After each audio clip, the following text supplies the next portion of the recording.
Okay అండి. Question and answer రాసుకోండి. Explain చేసుకుంటా మనం రాసుకుందామండి. ఎప్పటికి గుర్తుండే విధంగా.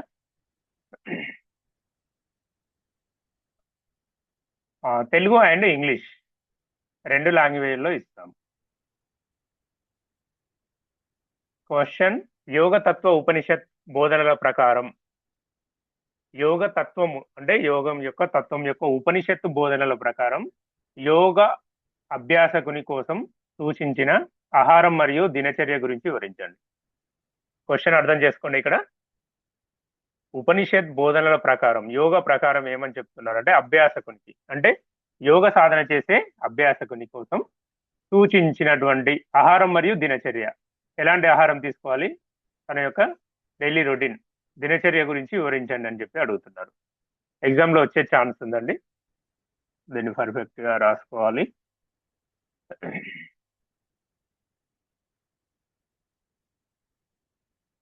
సేమ్ క్వశ్చన్ కింద మీరు ఇంగ్లీష్ లో కూడా రాసేస్తారు.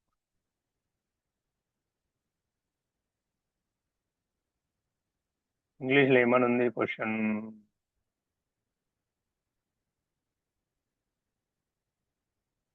Teachings from Yoga Tattva Upanishad on food and daily routine. Teaching from Yoga Tattva Upanishad and on food and daily routine.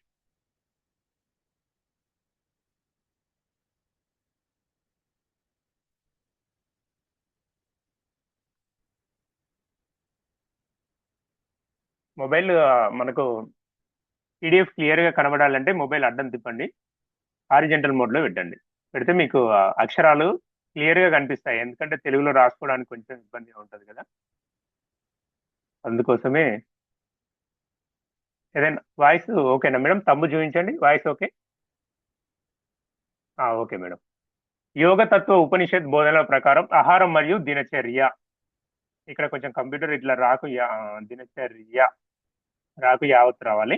అంటే కంప్యూటర్లో కొన్ని అక్షరాలు తీసుకోదు అది, పీడిఎఫ్ తెలుగులో ఉంది కాబట్టి ఇట్లా రాయండి, దినచర్య అని రాయండి. ఇక్కడ తీసుకుంది చూడండి, దినచర్య. యోగతత్వ ఉపనిషత్ బోధనల ప్రకారం ఆహారం మరియు దినచర్య.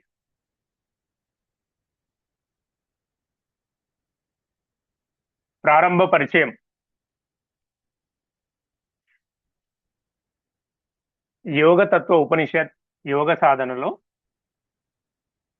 యోగతత్వ ఉపనిషత్ ఏమని చెప్తుందండి మనకు? యోగ సాధనలో శారీరక, మానసిక, ఆధ్యాత్మిక అభివృద్ధికి మార్గదర్శకత్వం ఇచ్చేటువంటి పౌరాణిక గ్రంథం. క్లియర్గా అర్థం చేసుకోండి. ఇక్కడ ఒక పాయింట్, యోగతత్వ ఉపనిషత్తు అనేటువంటి గ్రంథం మనకి ఏం చెప్తుందంటే యోగ సాధనలో శారీరకమైన, మానసికపరమైన మరియు ఆధ్యాత్మికపరమైన అభివృద్ధికి మార్గదర్శకత్వం ఇచ్చేటువంటి పౌరాణిక గ్రంథం. మార్గదర్శకత్వం చూపిస్తుంది అన్నట్టు. ఇక్కడ ఒక రూట్ అనేది చూపిస్తుంది. దేనికి? శరీరానికి మరియు మనస్సుకు, అలాగే ఆధ్యాత్మిక వైపు వెళ్ళే విధంగా మోక్షం సాధించడానికి. నిన్న క్లాస్ లో మనం నేర్చుకున్నాం కదా, నియమ ఆసన ప్రాణాయామ ప్రత్యాహార ధారణ ధ్యాన సమాధి. ఆ సమాధికి వెళ్ళాలి అంటే ఈ ఆధ్యాత్మిక అభివృద్ధికి మార్గదర్శకం ఇచ్చేటువంటి పౌరాణిక గ్రంథం అన్నట్టు. ఓకే, ఇందులో ఆహారం, ఫుడ్ హ్యాబిట్స్. నెక్స్ట్ పాయింట్, ఇందులో ఆహారం, ఫుడ్ హ్యాబిట్స్ మరియు దినచర్య, డైలీ రొటీన్ గురించి ప్రత్యేకంగా చెప్పబడింది. ఎలా ఉండాలి సాధకుడు, ఆహారం ఏ విధమైనటువంటి ఆహారం తీసుకోవాలి, రజో గుణాలు ఉంటాయి కదా, సత్వ రజో గుణాలు కలిగినటువంటి ఆహారంలో ఎలాంటి ఆహారం తీసుకోవాలనేది మనం తెలుసుకుందాం. ఇందులో ఆహారం అంటే ఫుడ్ హ్యాబిట్స్ మరియు దినచర్య, డైలీ రొటీన్ గురించి ప్రత్యేకంగా చెప్పబడింది. నెక్స్ట్, యోగాభ్యాసి అంటే యోగ సాధకుడు. శరీరం, మనస్సు, ఆత్మను సమతుల్యంగా ఉంచుకోవడానికి ఇవి ఎంతో అవసరం. ఆ చివరి స్టెప్ చేరుకోవడానికి, మోక్ష సాధనకు చేరుకోవడానికి యోగాభ్యాసకి శరీరం అనేది చాలా ముఖ్యం. ఎందుకంటే మనం మెడిటేషన్ చేయాలంటే ఆసన సిద్ధి లభించాలి. ఆసన సిద్ధి లభించాలి అంటే యోగ సాధన ప్రాక్టీస్ చేయాలి. శరీరం ఆరోగ్యంగా ఉండాలి ముఖ్యంగా. శరీరం ఆరోగ్యంగా ఉంటేనే మనస్సు ప్రశాంతంగా ఉంటుంది. అందుకే యోగాభ్యాసి శరీరం, అలాగే మనస్సు, ఆత్మను సమతుల్యంగా ఉంచుకోవడానికి ఇవి ఎంతో అవసరం. ఇది చెప్పేటువంటి విషయాలు చాలా అవసరం. ఓకే అండి, నెక్స్ట్ ఫస్ట్ పాయింట్ చూద్దాం. ఆహారంపై బోధనలు. ఫస్ట్ ఆహారం గురించి తెలుసుకుందాం. సాత్విక ఆహారం, ప్యూర్ ఫుడ్, సాత్వికమైనటువంటి ఆహారం.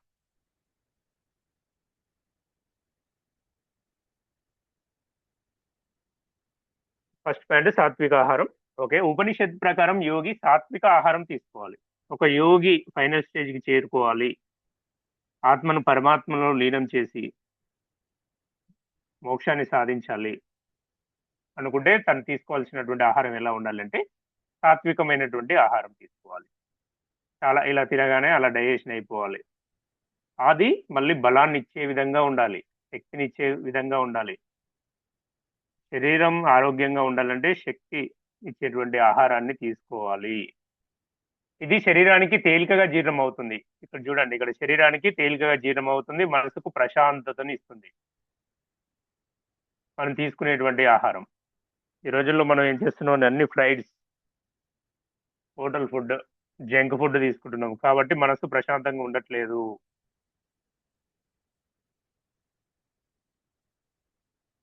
మనస్సు అనేది డిస్టర్బెన్స్ అవుతుంది, శరీరంలో రుగ్మతలు వస్తున్నాయి.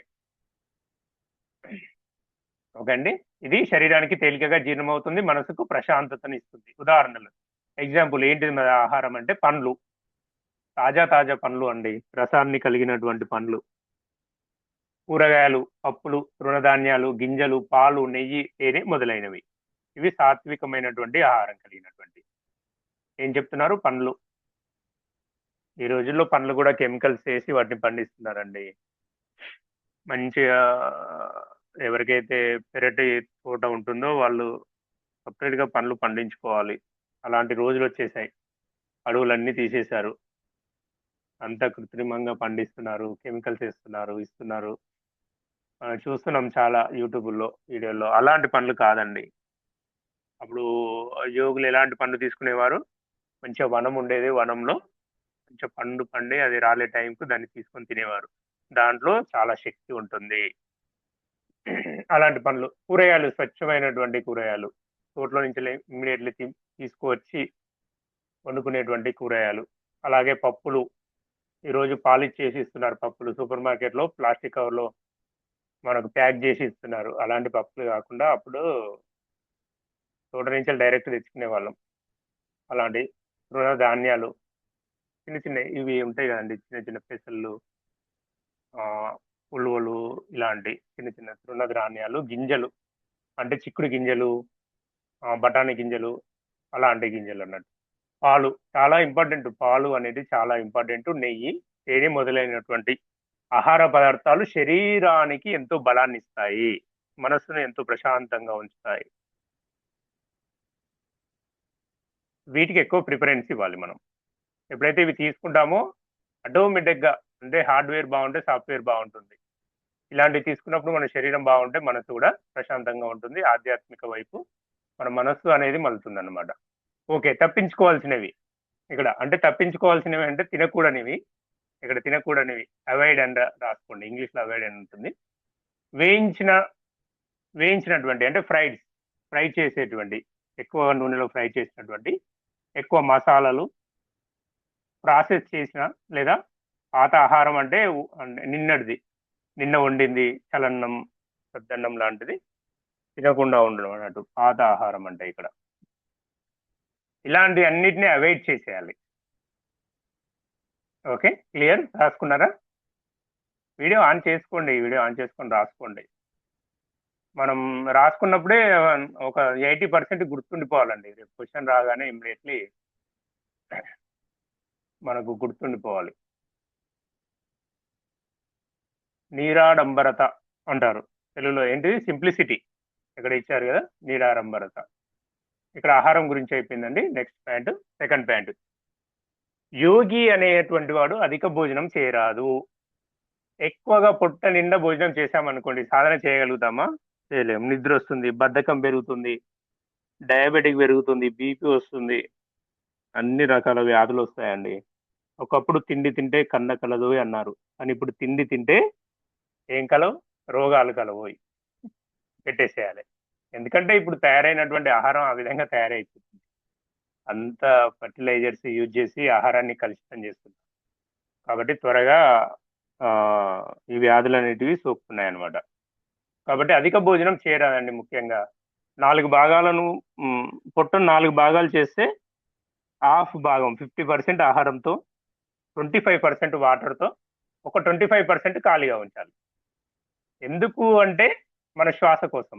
శ్వాస ఈజీగా బ్రీత్ ఇన్, బ్రీత్ అవుట్ చేసుకోవడానికి. ఓకే. యోగి అధిక భోజనం చేయరాదు. ఆకలి మేరకు మాత్రమే తినాలి. ఇక్కడ ఆకలి మేరకు మాత్రమే తినాలి అంటే అర్థం ఏంటంటే, ఆకలైనప్పుడే తినాలి. ఎప్పుడు పడితే అప్పుడు తినొద్దు. ఫ్రెండ్ పిలిచారు కదా, అక్కడ ఫంక్షన్ ఉంది కదా అని చెప్పేసి పిలవద్దు. ఒక టైం అంటూ పెట్టుకోవాలి. ఆ టైం ప్రకారము ఆకలి మేరకు లైట్‌గా తీసుకోవాలి. నెక్స్ట్ అధిక కోరికలు లేదా రుచుల వలలో పడకూడదు. ఇక్కడ రుచులు చాలా ఇంపార్టెంట్ అండి. ఒక ఫంక్షన్‌కెళ్ళామనుకోండి, అక్కడ ఒక పెళ్ళికి కానీ ఎక్కడ వెళ్ళామనుకోండి, అక్కడ కావాల్సినటువంటి ఆహార పదార్థాలు చాలా ఉన్నాయనుకోండి, ఇక అన్నీ తిందామని చెప్పేసి అన్నీ తినకూడదు. నీకేది కావాలో అదే, దాన్నే తినాలి. అంతే. ఇది నిరాడంబరత, సింప్లిసిటీ. నెక్స్ట్ పాయింట్ వచ్చేసి పరిశుభ్రత, క్లీన్‌గా ఉండడం.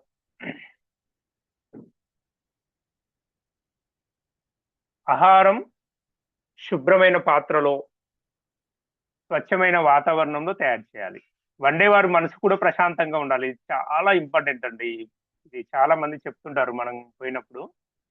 ఎగ్జాంపుల్ ఇది చాలా క్లాసులలో యూజ్ చేస్తుంటారు. వండేవారి మనసు కూడా ప్రశాంతంగా ఉండాలి అంటారు. ఎలాంటి మనస్సుతో వంట చేస్తారో అలాంటి ఆహారమే తయారవుతుంది. కోపంగా, క్రోధంగా ఉండి వంట చేస్తే ఆహారం కూడా చెడిపోతుంది. తిన్నవారికి కూడా అవే ఫలితాలొస్తాయి. ప్రశాంతంగా మంచి మనసుతో దానిపైన ఫోకస్ చేసి, ఆహారం పైన ఫోకస్ చేసి, వంట పైన ఫోకస్ చేస్తే అది అద్భుతంగా తయారవుతుంది. అమృతంలాగా తయారవుతుంది. తిన్నవారికి కూడా మంచి ఫలితాలొస్తాయి. ఇది ఇంపార్టెంట్ పాయింట్. ఆహారం శుభ్రమైన పాత్రల్లో, పాత్ర అనేది శుభ్రంగా ఉండాలి. స్వచ్ఛమైన వాతావరణంలో, అంటే వాతావరణం కూడా బాగుండాలి వంట చేసేటప్పుడు. చాలా మంది ఏం చేస్తున్నారు ఈ రోజుల్లో, టీవీ చూసుకుంటా, సీరియల్ చూసుకుంటా వంట చేస్తున్నారు. ఇక్కడ సీరియల్ అడ్వర్టైజ్మెంట్ వచ్చినప్పుడు మళ్ళీ కర్రీ దగ్గరికి వెళ్తారు. అది సగం మాడిపోతుంది, ఉప్పు ఎక్కువ అవుతుంది, అది అవుతుంది, ఇది అవుతుంది. సాధారణంగా జరుగుతున్నటువంటి విషయాలు.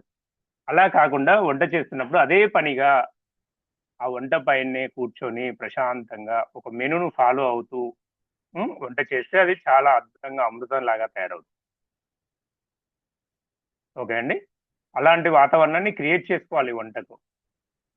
ఎందుకంటే అది మనకు శరీరానికి చాలా ఇంపార్టెంట్ ఆహారం. మనం జీవించేదే ఆనందమైనటువంటి జీవితం గడపడానికి. అలాంటప్పుడు ఆనందమైన జీవితం గడపాలంటే ఆహారం కూడా స్వచ్ఛమైనటువంటి ఆహారం తీసుకుంటేనే మనం యొక్క శరీరం ఆరోగ్యంగా ఉంటుందన్నమాట.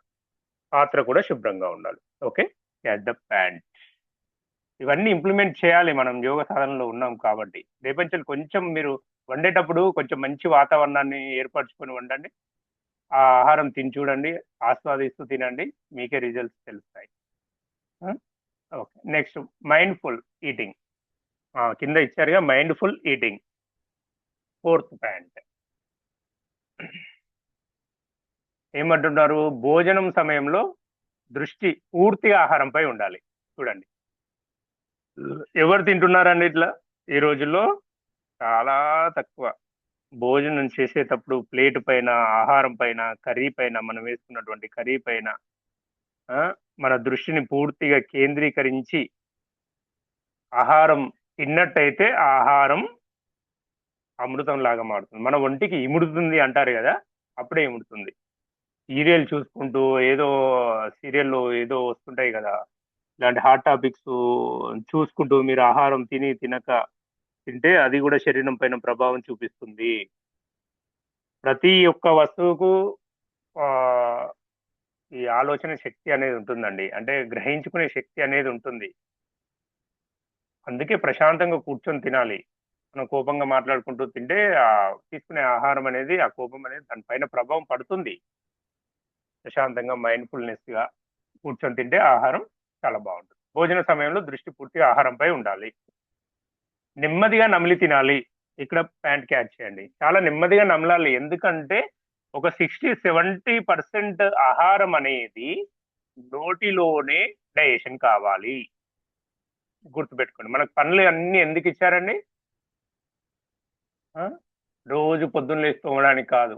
నవ్వినప్పుడు ఎదురుంగా వాళ్ళకి చూపించుకోవడానికి కాదండి. స్టైల్‌నెస్ కోసం కాదు. పనులను మనకి ఎందుకు ఇచ్చారు అంటే ఆహారాన్ని నమలడానికి. ఎప్పుడైతే ఆహారం మనం ఎక్కువ సార్లు నములుతామో అప్పుడు లాలాజలంతో అది కనెక్ట్ అవుతుంది. అప్పుడు ఈ హార్మోన్స్ అనేటివి చాలా రిలీజ్ అవుతాయి కాబట్టి ఆహారం అనేది డైజెషన్ అవుతుంది త్వరగా. ఓకే అండి. అందుకే ఎక్కువగా నమిలి తినాలి ఆహారం. భోజన సమయంలో మొబైల్ మరియు టీవీ వంటివి వాడకూడదు. ఇవి అసలే వాడకూడదండి. Mobiles, TV. చూసాం కదా మనం షార్ట్‌లు చూస్తాము యూట్యూబ్‌లో. ఇంకా రీల్స్ అవి ఇవి చూసుకుంటూ తింటే అది చాలా విపరీతమైనటువంటి ప్రభావాన్ని చూపిస్తుందన్నమాట. ఓకే. నెక్స్ట్ దినచర్యపై బోధనలు. ఇప్పుడు టీచింగ్ ఆఫ్ డైలీ రొటీన్ గురించి తెలుస్తుంది. ఓకే. రాస్తున్నారా అండి? థంబ్ సింబల్ చూపించండి. రాజు గారు రాస్తున్నారు. భవిత గారు రాస్తున్నారు. ఓకే. ఓకే. రైట్. ఓకే అండి. మనం డిస్కషన్ చేసుకుంటా రాస్తే మనకు మంచిగా గుర్తుంటుందండి. ఏదో టక టక పీడీఎఫ్ పెట్టేసి రాసేసుకోండి అంటే బాగోదు కాబట్టి దీన్ని డిస్కషన్ చేసుకుంటూ రాసుకుందాం. హ్మ్. నెక్స్ట్ దినచర్య పైన బోధనలు అంటే డైలీ రొటీన్ అండి. ఉదయాన్నే లేవడం. చూడండి ఇక్కడ. సూర్యోదయానికి ముందు లేవాలి. డైలీ మనకు తెలుగు క్యాలెండర్‌లో సూర్యోదయం ఎప్పుడు అవుతుంది అనేటువంటి విషయం ఉంటుందల్లా. టైం మెన్షన్ చేస్తారండి. అసలు సూర్యుడు ఎప్పుడు ఉదయిస్తాడు అనేది కొంతమందికి తెలియదు కదా! మీరు డైలీ తెలుగు క్యాలెండర్స్ తీసుకోండి. అందులో చూడండి. సూర్యోదయం 5:30 6:30 అని ఉంటుంది. అంతకుముందు అలారం పెట్టుకొని లేవండి. లేదండి పొద్దున్న లేసి నేను రోజు డైలీ యోగా ప్రాక్టీస్ చేస్తానంటే హ్యాపీగా 5:00 లేవచ్చు. లేసి ఒక 1 అవర్ పాటు హ్యాపీగా యోగ సాధన చేసి ఆహ్, మన యొక్క డే రొటీన్ అనేది స్టార్ట్ చేయవచ్చు. ఓకే అండి. ఈ సమయం ధ్యానం, యోగానికి అనుకూలమైనటువంటిది. బ్రహ్మీ ముహూర్తం అనేది చాలా ముఖ్యమైనటువంటిదండి. విశ్వంలో అనంతమైనటువంటి శక్తి యూనివర్స్‌లో ఉంటుంది కాబట్టి ఆ సమయంలో ధ్యానం చేయాలి.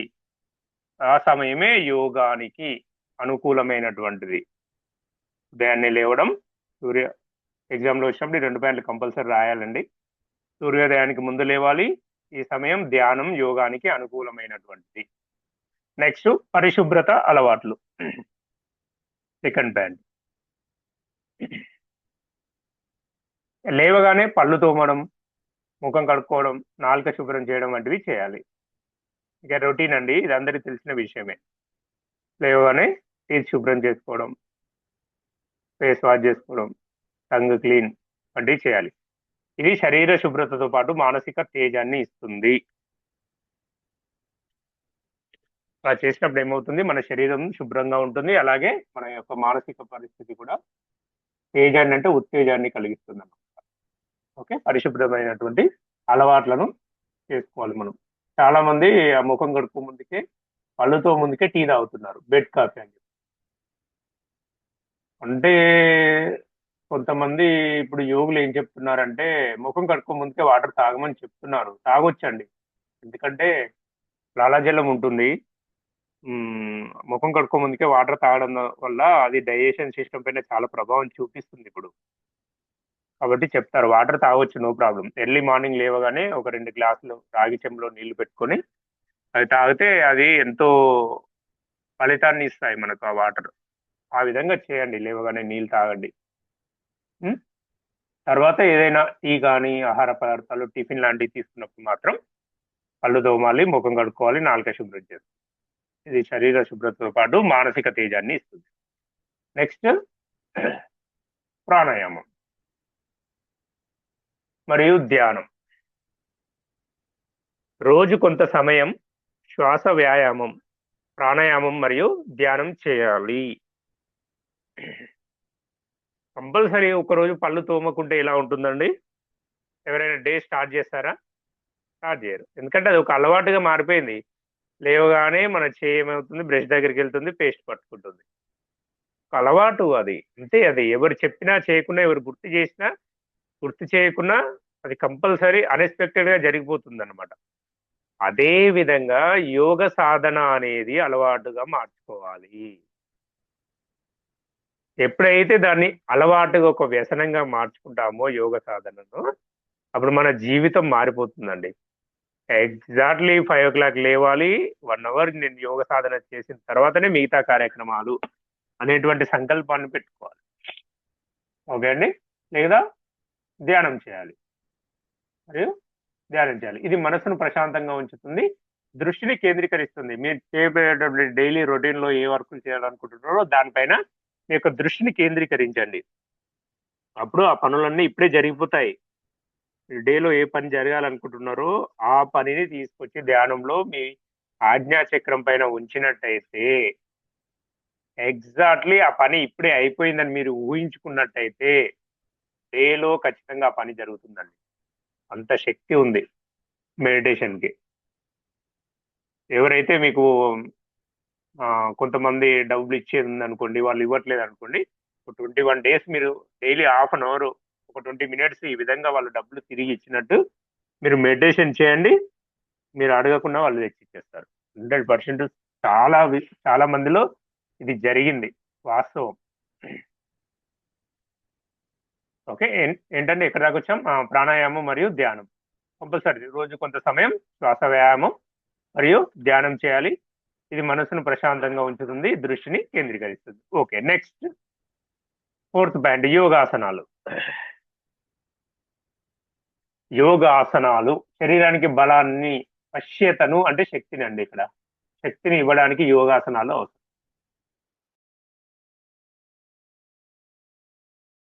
కూర్చోవాలి కదా! ఆసన సిద్ధి లభించంది మెడిటేషన్‌లో కూర్చోలేము. ఆసన సిద్ధి లభించాలి అంటే యోగా కంపల్సరీ చేయాలండి. వ్యాయామాలు కంపల్సరీ చేయాలి. అప్పుడే మీరు ఒక 20 మినిట్స్, ఒక 30 మినిట్స్ ఒక స్థిరమైన స్థితిలో కూర్చుంటారు. మీరు యోగ సాధన చేయకుండా డైరెక్ట్ నేను మెడిటేషన్ చేస్తాను అంటే శరీరం సహకరించదు. ఎట్టి పరిస్థితుల్లో అది అసాధ్యం. అర్థమైందా? కూర్చోగానే ఇమ్మీడియేట్‌లీ కాళ్ళు నొప్పులు, నడుము నొప్పి, తల వాలిపోవడం, వెన్నెముక మళ్ళా బెండ్ అవ్వడం, స్ట్రెయిట్‌గా ఉంచలేరు. ఈ యొక్క దృష్టిని కేంద్రీకరించరా ఆజ్ఞా చక్రం పైన, ఇంకేదైనా చక్రం పైన కేంద్రీకరించలేరు. జస్ట్ 5 మినిట్స్, 5 సెకండ్స్‌లో అది డిస్టర్బెన్స్ అనేది జరుగుతదండి. ఎందుకు? శరీరం స్టేబుల్‌గా లేదు కాబట్టి. ఆసన సిద్ధి లభించలేదు కాబట్టి. అట్లా. అప్పుడు ఈ ధ్యానం అనేది మీకు మీరుగా చేసుకుంటారు కాబట్టి మనసు ఏమని చెప్పేస్తుంది, రేపు చేద్దాంలేండి. 2 నిమిషాలు కాంగానే అయ్యో! వాటికి వాళ్ళకి చాలు. రేపు మళ్ళీ 5 మినిట్స్ చేద్దాం. ఇలాగనే పోస్ట్‌పోన్ చేసుకుంటూ పోతుంది. ఎందుకంటే శరీరం సహకరించదు కాబట్టి. కాబట్టి ఈ ఆసనాలనేటివి చాలా ఆసనాలు వేస్తేనే శరీరానికి బలాన్ని, వశ్యతను ఇవ్వడానికి యోగాసనాలు అవసరం. యోగాసనాల ద్వారా ధ్యానానికి కూడా సిద్ధత వస్తుంది. చూడండి నెక్స్ట్ పాయింట్ అదే ఉంది. ఎప్పుడైతే యోగాసనాలు వేస్తామో వేసినప్పుడే ధ్యానానికి కూడా సిద్ధత అంటే దానికి సిద్ధంగా శరీరం తయారవుతుందన్నమాట. ఓకే. నెక్స్ట్ ఫిఫ్త్ పాయింట్ అధ్యయనం మరియు ఆత్మచింతన. చూడండి ఇక్కడ అధ్యయనం మరియు ఆత్మచింతన. ఆధ్యాత్మిక గ్రంథాలను చదవాలి. యోగాకు సంబంధించినటువంటి యోగా టీచరు అన్ని ఆసనాల గురించి, అన్ని బ్రీతింగ్ ఎక్సర్సైజెస్ గురించి చాలా వరకు వ్యాయామాల గురించి, ఇంకా ముద్రాస్ గురించి, అలాగే సబ్జెక్ట్ గురించి కంపల్సరీ తెలిసి ఉండాలి. మనం రేపు క్లాస్‌కి వెళ్ళినప్పుడు ఎప్పుడు ఎవరు ఏ క్వెషన్ వేసేది తెలవదండి. ఆ క్వెషన్‌కి ఆన్సర్ ఇవ్వడానికి రెడీగా ఉండాలి. కాబట్టి ఆధ్యాత్మిక పరమైనటువంటి గ్రంథాలను చదవాలి. మనం యోగా నేర్చుకుంటున్నాం కాబట్టి యోగ గ్రంథాలు చదివితే సరిపోతుందండి. అలాగైతే ఆహ్, ఎవరు మత గ్రంథాలు వాళ్ళు చదువుకోవచ్చు. క్రిస్టియన్ వాళ్ళ మత గ్రంథం, హిందువులైతే భగవద్గీత వాళ్ళ మత గ్రంథాలు చదువుకోవాలని అర్థం అన్నమాట ఇక్కడ. ఇదే చదవాలని ఏం లేదు. యోగా ఎవరైనా నేర్చుకోవచ్చు. మతంతో సంబంధం లేదు. మీ నచ్చిన గ్రంథాన్ని మీరు చదువుకోవచ్చు. అన్ని గ్రంథాలను చదువుకోవాలి. ఆ గ్రంథం చదివినప్పుడే అందులో ఉన్నటువంటి సారం ఏంది, జీవితం యొక్క లక్ష్యం ఏందనేది తెలుస్తుంది. ఇది చాలా ఇంపార్టెంట్. ఆధ్యాత్మిక గ్రంథాలను చదవాలి. యోగ బోధనలను ఆలోచిస్తూ మన జీవితంలో అమలు చేయాలి. ఇక్కడ యోగను బోధనలు ఆలోచిస్తూ మన జీవితంలో అమలు చేయాలి. ఏదైతే మనం నేర్చుకున్నామో దాన్ని మన జీవితంలోకి దాన్ని పాటించాలన్నమాట మనం. ఓకే, ఈ పాయింట్ ఓన్లీ నేర్చుకొని వదిలేయకూడదండి. దాన్ని కంపల్సరీ ఇంప్లిమెంటేషన్ అనేది చేయాలి. అప్పుడే అది ప్రభావితం చూపిస్తుంది మన జీవితం పైన. నెక్స్ట్, సమతుల జీవన విధానం. నెక్స్ట్ 6th పాయింట్, పని విశ్రాంతి రెండిటి మధ్య సమతుల్యత ఉండాలి. ఎంత పని చేస్తామో అంత విశ్రాంతి కూడా అవసరం శరీరానికి.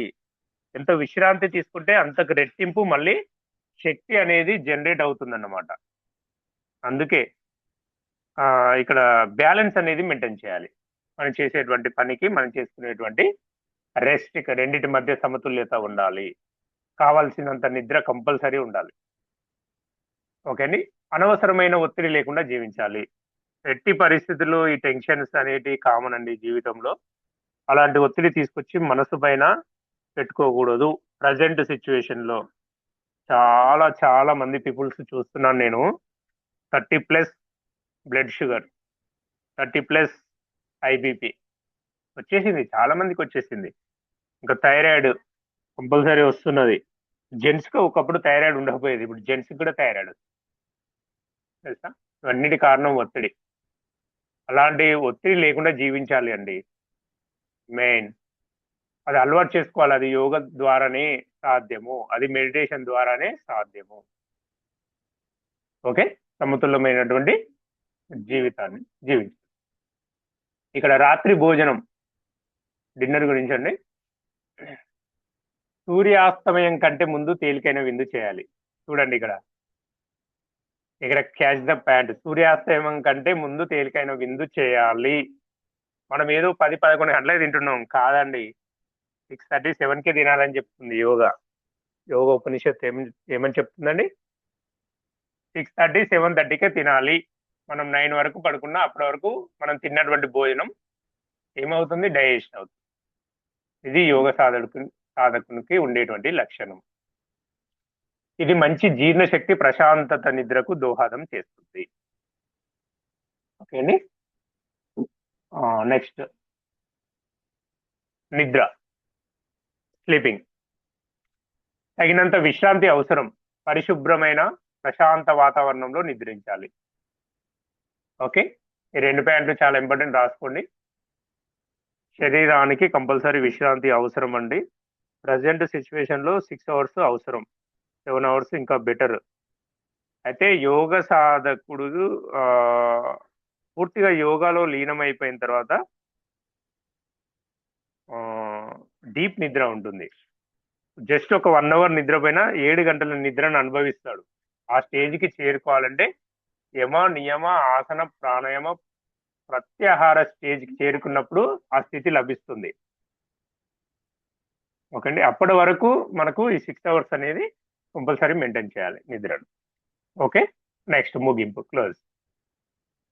యోగ తత్వ ఉపనిషత్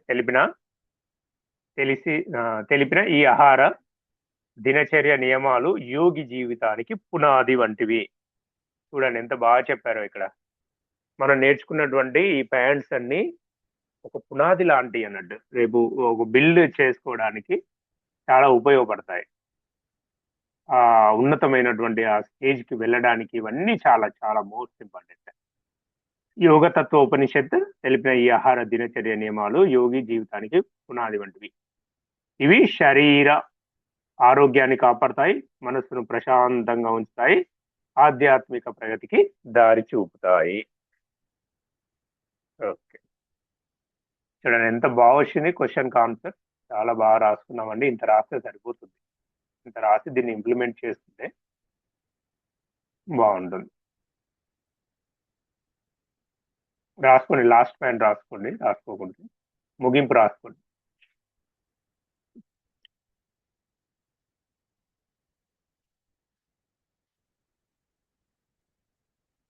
జస్ట్ ఇంగ్లీష్ కూడా పెడతానండి, ఫాస్ట్ ఫాస్ట్ రాసేస్తుంది.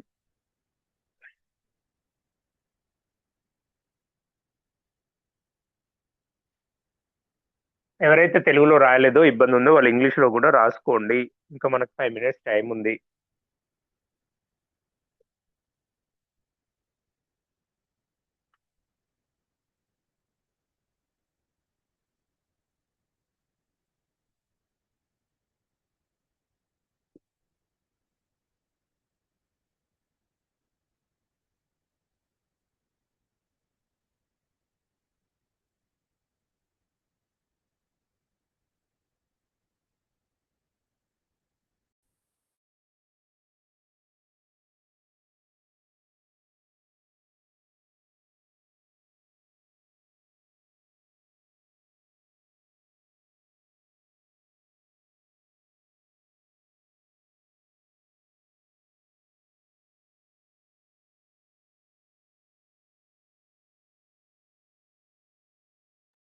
నెక్స్ట్ మేము స్లిప్ టెస్ట్ పెట్టినప్పుడు ఈ క్వశ్చన్ ఇస్తామండి, కంపల్సరీ రాయాలి.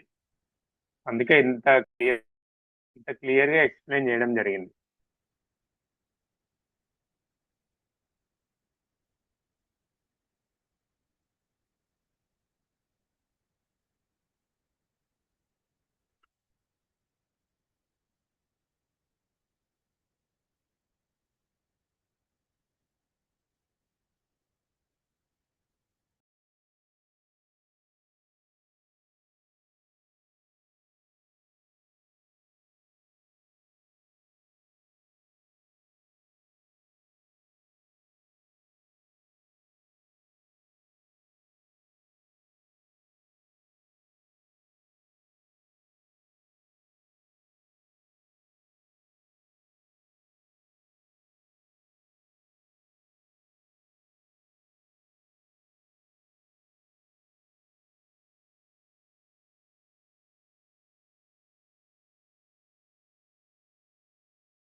ఓకే అండి, నేను పీడిఎఫ్ మీకు గ్రూప్లో షేర్ చేస్తాను.